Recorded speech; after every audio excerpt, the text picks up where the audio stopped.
Hello students, मैं रमेश से स्वागत करता हूं आपका आज के इस वीडियो में। हम पढ़ रहे थे कक्षा 10 की गणित टॉपिक वास्तविक संख्याएं हमने शुरू किया था और 1.1 के 5 प्रश्न तक हमने हल कर लिए थे।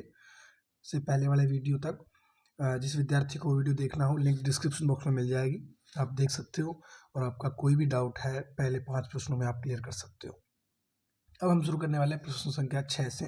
जिन लोगों ने अब तक चैनल सब्सक्राइब नहीं किया है तो प्लीज़ चैनल को सब्सक्राइब कर दें और जो बेल है उसको प्रेस कर दें, क्योंकि जैसे आपको वीडियो डालते हैं नोटिफिकेशन मिल जाता है तो आप अपनी तैयारी को बेहतर बना सकते हो। अर्धवार्षिक आपकी चल रही है और ब्लूप्रिंट भी जारी हो गया है, तो एक वीडियो ब्लूप्रिंट से संबंधित भी किस प्रश्नावली में से कैसे प्रश्न आएंगे ये आज या कल में हम अपलोड कर देंगे। तो अभी शुरू करते हैं प्रश्नावली 1.1 का छठा प्रश्न। प्रश्न में क्या है, व्याख्या कीजिए कि 7 गुणा 11 गुणा 13 प्लस 13 और 7 गुणा 6 गुणा इस प्रकार गुणा में चल रहा है 1 तक प्लस 5 भाज्य संख्या है क्यों। ये हमें सिद्ध करना है। ये जो दी गई संख्या है ये भाज्य संख्या है क्यों है। अब अपने भाज्य संख्या की कंडीशन क्या होती है, यानी अभाज्य वो होती है जिसमें एक के और स्वयं के अलावा किसी का भाग ना जाए, और भाज्य कौन सी होती है जिसमें कोई किसी न किसी संख्या का भाग जाए, यानी उसमें से कुछ ना कुछ कॉमन आ जाए यानी उसमें कुछ ना कुछ उभयनिष्ठ हो। तो इसमें अगर अपने देखेंगे सबसे पहले लिखते हैं नंबर 6, प्रश्न संख्या नंबर 6। हमें दिया क्या गया है, पहला हमें दिया है 7 गुणा 11 गुणा 13 प्लस 13। एक तो हमें ये दिया गया और एक हमें दिया गया है 7 गुणा 6 गुणा 5 गुणा 4 गुणा 3 गुणा 1 प्लस में क्या है 5। ये दोनों भाज्य संख्या है क्यों, इन दोनों के बारे में बताना है अपने को। तो सबसे पहले ये लेके चलते हैं अपने पहला पार्ट। पहले पार्ट में क्या है 7 गुणा 11 गुणा 13 प्लस 13। अगर इसमें मैं 13 कोमल लूँ तो क्या दोनों में 13 है, इसके दो पद हैं, प्लस में आती है 2 पद बन जाता है, गुणा में तो एक ही माना जाता है। जैसे इन दोनों पदों में से मैं 13 कॉमन लूंगा तो अपने पास 13 कॉमन आएगा। तो अगर मैं यहाँ 13 कॉमन लूँ, 13 मैंने बाहर ले लिया तो अंदर क्या बचा मेरे पास 7 गुणा 11 प्लस 1। 13 बाहर आ रहा है ना कॉमन, इसमें 13 उभयनिष्ठ गुणनखंड आ रहा है, यानी इस संख्या में अगर मैं 13 का भाग देना चाहूँ तो भाग पूरा पूरा जा रहा है। तो अपने क्या लिख सकते हैं, चूंकि इस संख्या का एक गुणनखंड चूंकि चूंकि चूंकि लिख दिया हमने, चूंकि इस संख्या में इस संख्या का एक गुणनखंड इस संख्या का एक गुणनखंड 13 विद्यमान है। इस संख्या का एक गुणनखंड 13 विद्यमान है, इसलिए यह संख्या एक भाज्य संख्या है, एक भाज्य संख्या, इसलिए यह संख्या एक भाज्य संख्या है। ये अपना हो गया इसका पहला पॉइंट। और दूसरा है, अगर 7 गुणा 6 गुणा 5 गुणा 4 गुणा 3 गुणा 2 गुणा 1 था, इसमें 2 भी था, वो आप लिख लेना 2 गुणा 1 प्लस 5। इसमें अगर मैं देखूंगा तो 5 यहाँ भी है और 5 यहाँ भी है, दोनों पदों में 5 है, तो इसमें भी 5 कॉमन आ सकता है। तो इसमें दूसरे क्या है 5 अगर बाहर कॉमन ले लूँगा तो अंदर क्या बचेगा 7 गुणा 6 गुणा 4 गुणा 3 गुणा 2 गुणा 1 प्लस 1, यानी अपने पास 5 एक गुणनखंड आ रहा है। सेम यही बात इसमें देखनी है, चूंकि इस संख्या का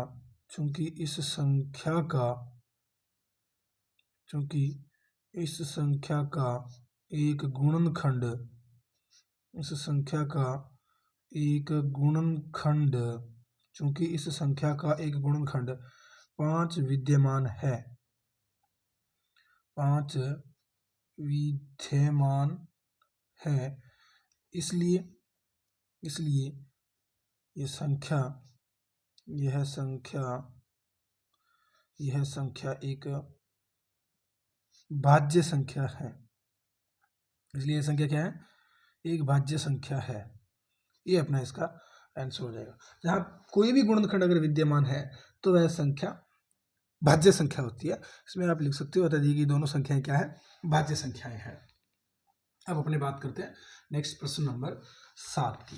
किसी खेल के मैदान में, प्रश्न नंबर 7 है, किसी खेल के मैदान के चारों ओर एक वृत्ताकार पथ है। इस मैदान को एक चक्कर लगाने में सोनिया को 18 मिनट लगते हैं। सोनिया को कितने मिनट लगते हैं? 18 मिनट। और जबकि इसी मैदान को एक चक्कर लगाने में रवि को 12 मिनट लगते हैं। मान लीजिए वे दोनों एक ही स्थान और एक ही समय पर चलना प्रारंभ करके एक ही दिशा में चलते हैं। कितने समय बाद वे पुनः प्रारंभिक स्थान पर मिलेंगे? यानी कोई मैदान है वृत्ताकार, उसका सोनिया और ये रवि चक्कर लगाते हैं, तो दोनों एक ही स्थान से और एक ही समय पर चलना प्रारंभ करते हैं। एक चक्कर लगाने में सोनिया को 18 मिनट लगते हैं और रवि को 12 मिनट लगते हैं। तो पहले चक्कर में ही रवि सोनिया से आगे निकल जाएगा। तो इन्होंने कहा है वो वापस एक साथ कब मिलेंगे? तो जब रवि जो डिस्टेंस बन रहा है उसको कवर करेगा तभी तो मिलेंगे। यानी इन दोनों का लय से ही क्या होगा? वो समय होगा जब ये दोनों वापस प्रारंभिक स्थान पे मिलेंगे। तो इसको अपने कर लेते हैं एक बार।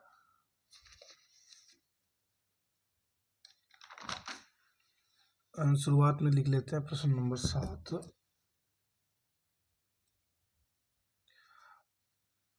ये जो मैदान के, नीले पेन से, मैदान के चारों ओर एक चक्कर लगाने में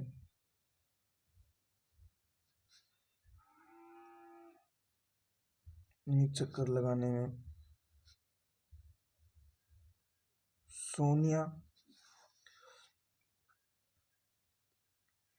द्वारा लिया गया समय मैदान के एक चक्कर लगाने में सोनिया द्वारा लिया गया समय कितना हो जाएगा? 18 मिनट। कितना हो जाएगा? 18 मिनट। सेम बात वही, मैदान के चारों ओर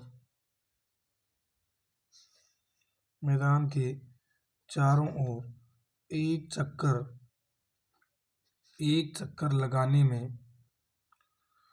चक्कर लगाने में रवि द्वारा लिया गया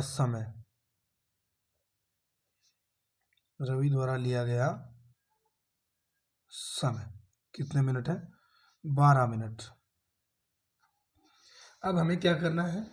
तो इन दोनों वो वापस पुनः कब मिलेंगे? तो पुनः मिलने का समय क्या हो जाएगा? पुनः है प्रारंभिक बिंदु पर मिलने का समय क्या हो जाएगा? ये सेम पेन से रखते हैं। पुनः प्रारंभिक बिंदु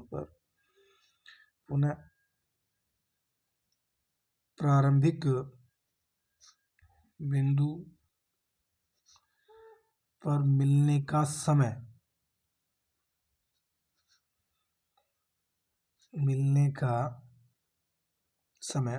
क्या हो जाएगा? समय बराबर LCM ऑफ 18 12। यानी इन दोनों का लय से ही क्या होगा? उन दोनों के वापस मिलने का समय होगा। तो अब LCM कर दो 18 और 12 का, अभाज्य गुणनखंड विधि से कर लो। लिख लो 18 और 12 को। सीधे गुणनखंड लिख पाते हो तो और अच्छी बात है, वरना आप ऐसे लिख लो। सबसे पहले 2 का जा रहा है दोनों में 6 बार 9 बार, फिर 2 का जा रहा है 3 बार और इधर 2 का नहीं जा रहा, फिर 3 का जा रहा है 1 बार 3 बार, फिर 3 का जा रहा है 1 बार 1 बार। यानी अपने पास क्या आ गए गुणनखंड, 2 गुणा 3 गुणा कर दो, 3 3 9, 9 2 18, 18 2 36, यानी 36 मिनट बाद, कितने मिनट बाद, 36 मिनट बाद पुनः उसी स्थान पे वापस मिलेंगे वो। 36 मिनट, अतः अतः अतः अतः सोनिया व रवि, अतः सोनिया व रवि, अतः सोनिया व रवि 36 मिनट बाद, 36 मिनट बाद पुनः प्रारंभिक, 36 मिनट बाद पुनः प्रारंभिक स्थान पर या बिंदु पर, मिलेंगे, पुनः प्रारंभिक बिंदु पर मिलेंगे। ये अपना 1.1 है वो कंप्लीट हो गई। अब हम पढ़ने वाले हैं आगे 1.2।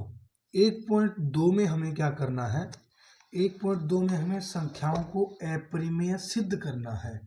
तो हमने पढ़ा था अपरिमेय संख्याएं कौन सी होती है, मेनली अपने रूट वाली संख्याएं होती है। तो अब हमें सिद्ध करना है कि जो रूट 5 है वो अपरिमेय कैसे है, या फिर रूट 2 है वो अपरिमेय कैसे है, या कोई भी संख्या जैसे रूट 3 दे दिया, एक अपरिमेय संख्या दे दिया हमें, वो रूट में कैसे है उसको सिद्ध करना है। उससे पहले अपनी एक प्रमेय आती है, प्रमेय 1.3। प्रमेय में क्या दिया गया है, P यदि एक अभाज्य संख्या है, यदि P a² को विभाजित करती है तो P a को भी विभाजित करेगी जहां a एक धनात्मक पूर्णांक है। थोड़ा सा इसको विस्तार से समझते हैं अपने। इस प्रमेय में क्या कहा गया है, प्रमेय 1.3 क्या कहती है, प्रमेय 1.3, इस प्रमेय में कहा गया है यदि कोई किसी संख्या का वर्ग अगर कोई भी पूर्णांक से, धनात्मक पूर्णांक से विभाजित है, कोई भी वर्ग हो, किसी भी संख्या का वर्ग हो, अगर वो धनात्मक पूर्णांक से विभाजित होता है तो उस संख्या को भी वो धनात्मक पूर्णांक पूर्णतः विभाजित करेगा। जैसे अपने अगर बात करें 5 का वर्ग, 5 का वर्ग अगर 5 से विभाजित है तो क्या 5 5 से विभाजित नहीं होगा? ये बात जायज सी बात है, अपने जानते हैं ये विभाजित हो रहा है 5 पर। एक बात, अगर 2 का वर्ग 2 से विभाजित है तो क्या 2 2 से विभाजित नहीं है? 4 का वर्ग 4 से विभाजित है तो क्या 4 4 से विभाजित नहीं है? अगर 4 का वर्ग 2 से विभाजित है तो क्या 4 2 से विभाजित नहीं है? बिल्कुल है। यानी ये यही कहना चाहते हैं प्रमेय कि किसी भी पूर्णांक का अगर वर्ग किसी संख्या से विभाजित है तो वह संख्या भी उस संख्या से पूर्णतः विभाजित होगी। प्रमेय में सिर्फ इतना ही है। अब हम चलते हैं प्रश्नावली के प्रश्नों की ओर, कैसे उस प्रमेय का काम में अपने प्रयोग करेंगे या काम में लेंगे। प्रमेय में ये प्रश्नावली है, इसमें प्रमेय काम में आएगी 1.3 में। सिद्ध कीजिए कि रूट 5 एक अपरिमेय संख्या है। अच्छा प्रश्न है, इम्पोर्टेंट भी है, हो सकता है ये एग्जाम में आ भी जाए। तो अपने प्रश्न है पहला, सिद्ध कीजिए कि रूट 5 एक अपरिमेय संख्या है। हमें सिद्ध करना है रूट 5, या आज हम 1.2 पढ़ रहे हैं।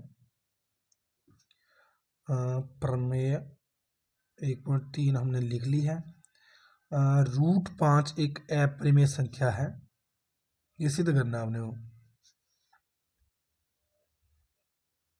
ये रूट 5 को अपरिमेय सिद्ध करना है। तो सबसे पहले हमें क्या करना होगा, इस प्रश्न में जो सिद्ध करना है उसका उल्टा मानेंगे अपने। हमें सिद्ध करना है अपरिमेय, लेकिन मानेंगे क्या कि ये रूट 5 एक परिमेय संख्या है, ऐसा हम मानेंगे। तो सबसे पहले क्या लिखना है इसमें, माना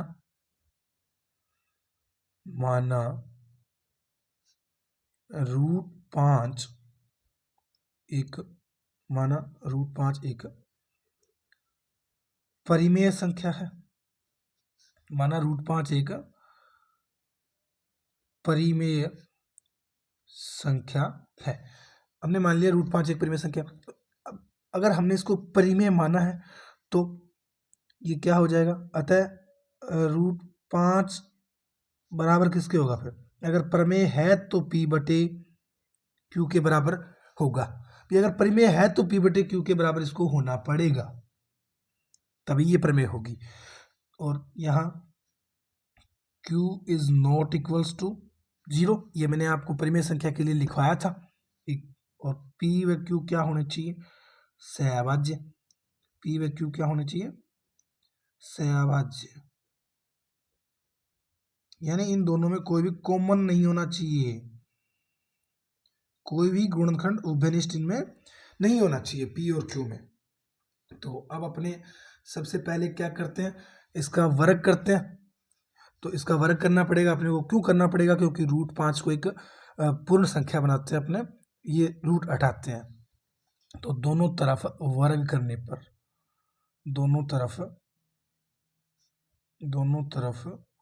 वर्ग करने पर, दोनों तरफ वर्ग करने पर क्या बन जाएगा अपने पास? √5 का वर्ग बराबर इधर P/Q का वर्ग।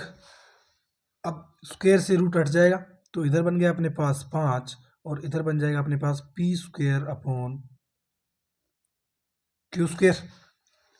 अब इस Q² को बटे से दूसरी साइड लेके जाएंगे तो किस में जाएगा? ये भाग वाला गुणा में जाता है। तो अपने पास बन गया 5Q² बराबर P²।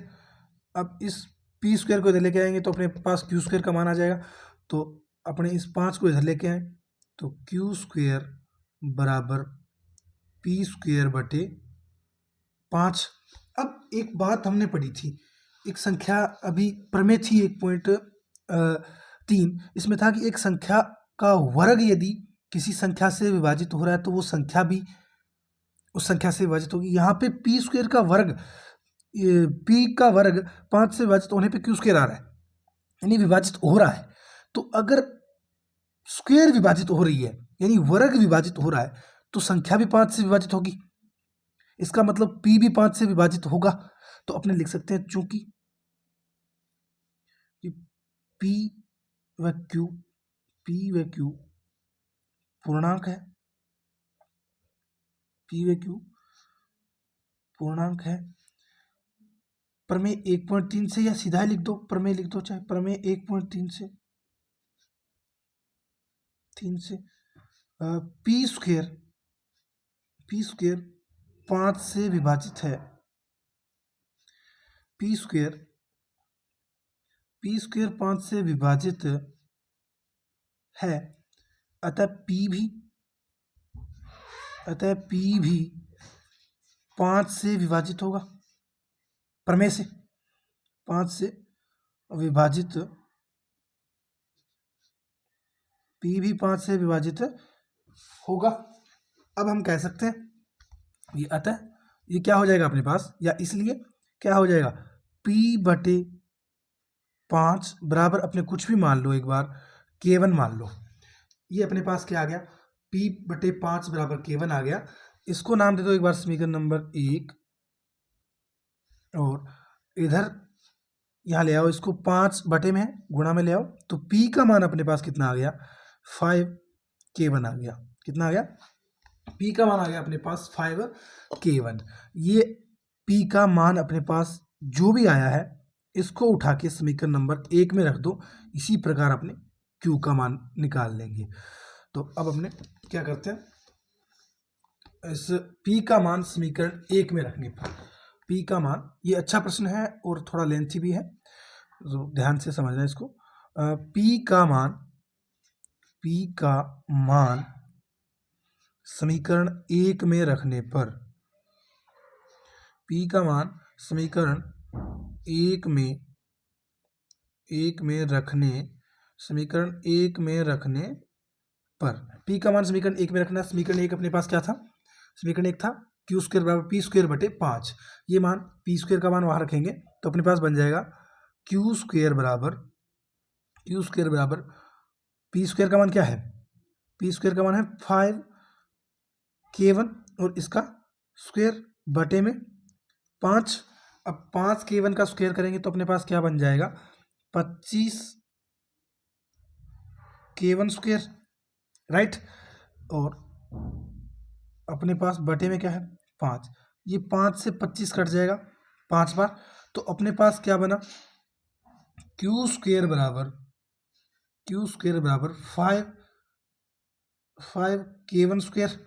ये 5 गुणा में है, दूसरी साइड किस में जाएगा भाग में, यानी अपने पास बन गया क्यू स्क्वायर बटे 5 बराबर k1 स्क्वायर। अब अपने कह सकते हैं कि क्यू स्क्वायर 5 से विभाजित है, क्यू स्क्वायर क्या है 5 से विभाजित है, तो क्यू भी अपने कहेंगे प्रमेय 1.3 से क्यू भी 5 से विभाजित होगा। तो सेम बात यहीं पे लिख दो, चूंकि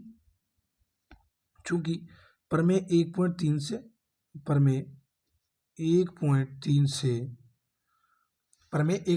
से क्यू स्क्वायर 5 से विभाजित है, क्यू स्क्वायर 5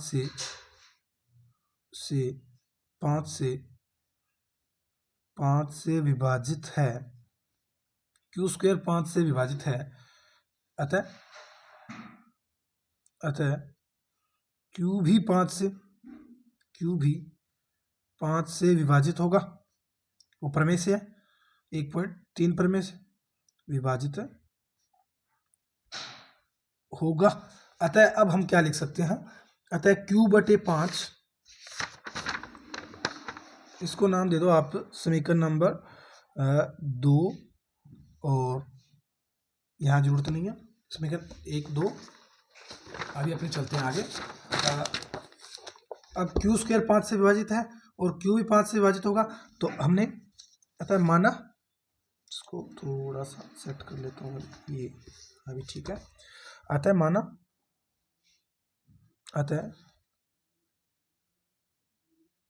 ठीक है ये भी। अतः माना क्यू बटे 5 बराबर क्या हो जाएगा k2। अभी ये 5 इधर भाग में है और इधर क्या आ जाएगा गुणा में, तो q बराबर क्या हो गया 5k2। इसको नाम दे दो आप समीकरण नंबर 3। क्या नाम दे दो, समीकरण नंबर 3 नाम दे दो इसको, समीकरण नंबर 3। अब हमारे कथन का आपको विरोध होता हुआ नहीं दिख रहा क्या, जो हमने शुरुआत में माना था उसका विरोध थोड़ा सा आपको महसूस हो रहा है। हमने माना था शुरुआत में कि P व Q क्या है सहअभाज्य है, क्या है सहअभाज्य, और सहअभाज्य की कंडीशन क्या होती है जी, उनमें कोई भी गुणनखंड उभयनिष्ठ नहीं होता, और हमने समीकरण 2 और 3 दोनों को जब गौर से देखा तो हमें एक चीज दोनों में कॉमन दिख रही है, वो क्या, ये 5, दोनों में ये 5 बैठा है, जो क्या है एक उभयनिष्ठ गुणनखंड है, दोनों में कॉमन है ये तो।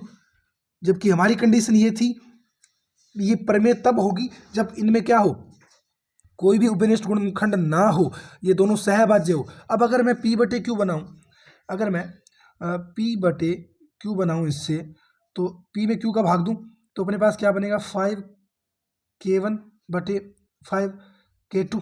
ये 5 उभयनिष्ठ आ रहा है ना, इसमें तो कॉमन है, इसका मतलब ये परिमेय नहीं हो सकती। हमारे पूर्वानुमान का क्या हो रहा है, विरोध हो रहा है, अतः हम कह सकते हैं कि ये परिमेय संख्या नहीं है। लिख दो, चूंकि या समीकरण, चूंकि समीकरण 2 व 3 से, समीकरण 2 व 3 से स्पष्ट है कि, समीकरण 2 व 3 से स्पष्ट है कि P व Q में उभयनिष्ठ गुणनखंड, P व Q में उभयनिष्ठ गुणनखंड, P व Q में उभयनिष्ठ गुणनखंड P व Q में उभयनिष्ठ गुणनखंड 5 विद्यमान है, 5 विद्यमान है जो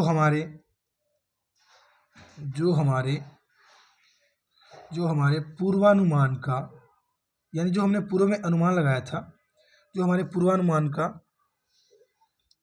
विरोधाभास है या विरोध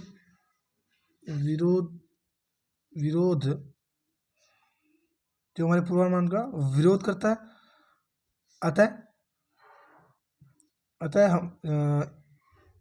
अतः हमारा पूर्वानुमान गलत था। अतः हमारा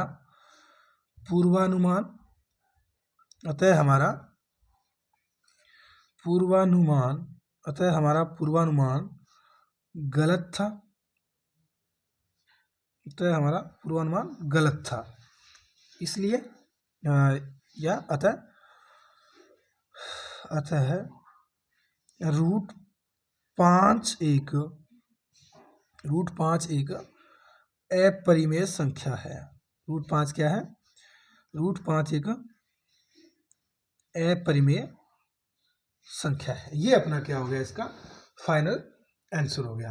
अभी हमने ये किया, रूट 5 को अपरिमेय सिद्ध किया है। आप इस प्रकार रूट 2 को भी कर सकते हो, रूट 3 को भी कर सकते हो, रूट 6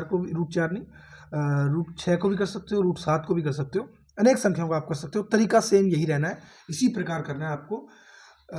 बिल्कुल यही लैंग्वेज रखनी है। और अगर ऐसा प्रश्न एग्जाम में आता है तो आपको इसी प्रकार से इनको सिद्ध करना है। हो सकता है ये पिछले बार आया हुआ है तो ना आए, लेकिन आपको तैयारी पूरी रखनी है, क्योंकि रिपीट होने का कोई भी इसमें ऐसा मनाही नहीं होती कि रिपीट नहीं होता, प्रश्न हो सकता है। तो आप इसको भी एकदम बेहतर ढंग से तैयार करना। उम्मीद करता हूँ ये समझ आया होगा आपको। एक बार वीडियो को और देखना, इस प्रश्न को आप 2-3 बार देखना और कॉपी में कर करके देखना, आपको बेहतर तरीके से समझ आएगा। लैंग्वेज यही रखनी है, इससे परफेक्ट लैंग्वेज आपको कहीं नहीं मिलेगी। तो अगर वीडियो आपको पसंद आया है तो ज़रूर लाइक कीजिएगा। कमेंट में कोई भी समस्या है आपकी तो बता दीजिएगा, और वीडियो को ज़्यादा से ज़्यादा शेयर कीजिएगा। तो मिलते हैं नेक्स्ट वीडियो में। जय हिंद, जय भारत, धन्यवाद।